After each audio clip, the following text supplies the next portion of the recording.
Hey everyone, and welcome back to the channel. Today, we're diving deep into one of the most misunderstood and fascinating subcultures in music history, the world of the groupie. When you hear that word, what comes to mind? Maybe you picture scenes from movies like Almost Famous, with wide-eyed fans trailing after tour buses, hoping for a backstage pass. The reality, as we'll explore today, is so much more complex, more human, and frankly, more interesting than the stereotypes. We're going on a journey to uncover the untold stories, not just of the fans who followed the music, but of the women who shaped the very fabric of rock and roll culture. Forget the cliches for a moment. This isn't just about backstage parties. It's a story of passion, creativity, community, and the profound impact these individuals had on the music and the artists we still love today. So, grab your headphones, get comfortable, and let's peel back the curtain on the real story of the rock and roll groupie. To truly understand this phenomenon, we have to travel back in time to the 1960s and 70s. This was the golden age of rock music, an era of rebellion, artistic explosion, and cultural upheaval. Bands like the Rolling Stones, Led Zeppelin, and The Who weren't just making music. They were creating a lifestyle, a whole new universe that millions wanted to be a part of. For many young people, especially young women, being a fan wasn't a passive activity. It was an identity. They weren't just buying records, they were living the music. And at the very heart of this vibrant scene were the groupies. But let's be clear about who we're talking about. The term itself became loaded, often used dismissively. But many of these women were muses, stylists, confidants, and even creative collaborators.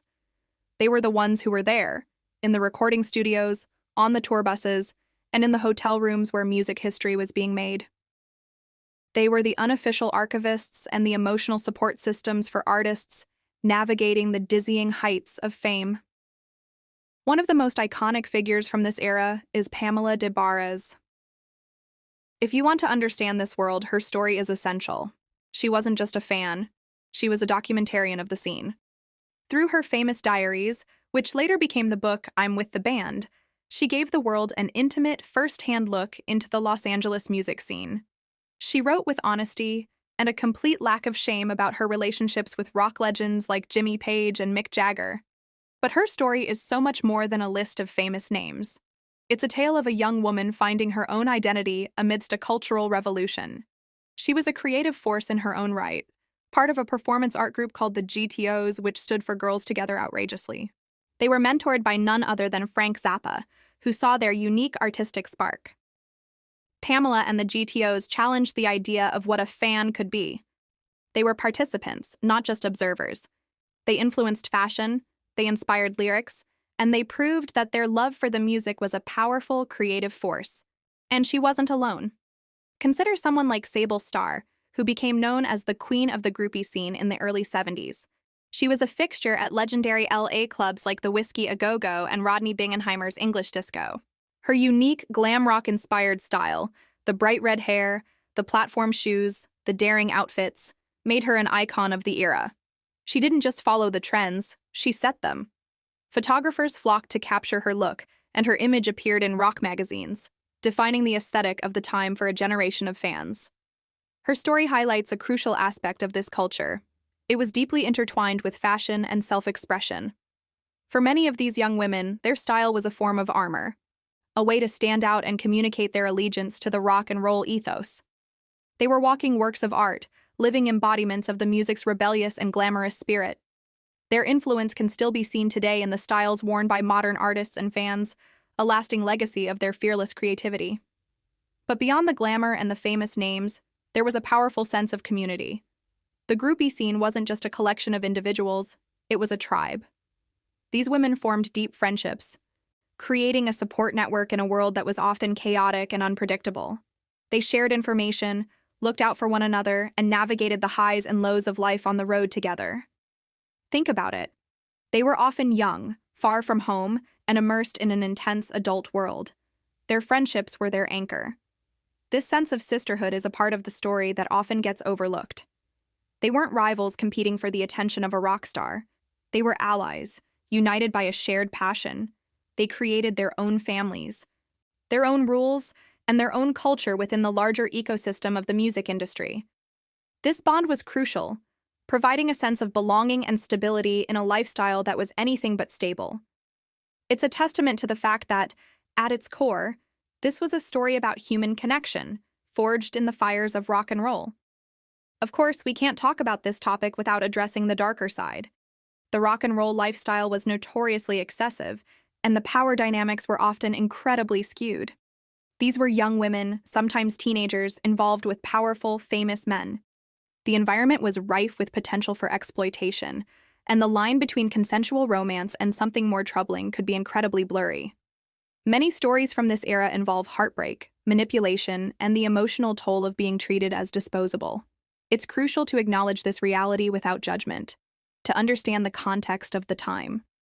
The late 60s and 70s were a period of massive social change, but many of the conversations we have today about consent, power, and respect were simply not happening then. The narrative of the disposable fan is a painful one, but it's an integral part of the complete picture. It reminds us that behind the myth and the music, these were real people with real vulnerabilities, navigating a world that wasn't always kind. So, how did the role of the groupie evolve? As the 70s gave way to the 80s and 90s, the music industry changed. Rock became more corporate. The intimate, almost chaotic access of the early days began to disappear, replaced by layers of security, management, and public relations teams.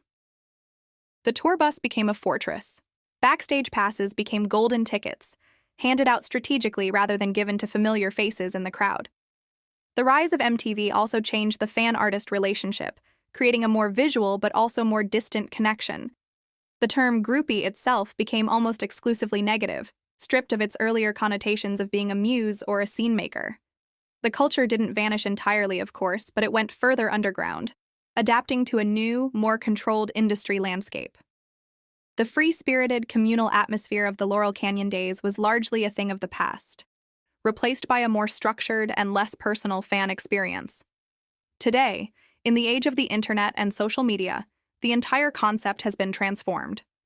The idea of a superfan is more relevant than ever, but the dynamic is completely different. Fans no longer need to wait by the stage door. They can connect with their favorite artists directly through Instagram, TikTok, and X. They can join online communities, create fan art that gets seen by the artist, and even influence a band's career through streaming numbers and social media campaigns. In a way, the spirit of the original groupies, that desire to be more than a passive consumer, to be part of the story, is alive and well. The platform has just changed. Today's superfans are digital natives who build communities, create content, and express their devotion in new and innovative ways. They are the modern-day muses and promoters, using hashtags instead of backstage passes. The core passion remains the same. It's just channeled through the technology of our time. So what is the ultimate legacy of the rock and roll groupie? It's a legacy of passion, creativity, and influence that is far greater than the stereotypes suggest. These were not just passive followers. They were active participants who helped build the culture we now look back on with such nostalgia. They were the muses who inspired iconic songs, the stylists who defined an era's look, and the community builders who created a home on the road. Their stories, like those of Pamela Des Barres and Sable Starr, challenge us to look beyond the simplistic labels and see the complex, vibrant human beings who were at the epicenter of a musical revolution. They remind us that fandom, in its purest form, is a powerful and creative force.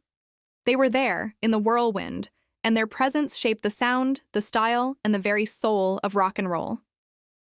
Their story is a crucial chapter in the history of modern music. Thank you so much for joining me on this journey today. It's a topic with so many layers, and we've only just scratched the surface. I'd love to hear your thoughts in the comments below. What do you think is the most misunderstood aspect of this subculture? Are there any figures from that era who you think deserve more recognition? Let's continue the conversation down there. If you enjoyed this deep dive and want more stories from the hidden corners of music history, make sure to hit that like button and subscribe to the channel so you do not miss what's coming next. Thanks again for watching, and I'll see you in the next video.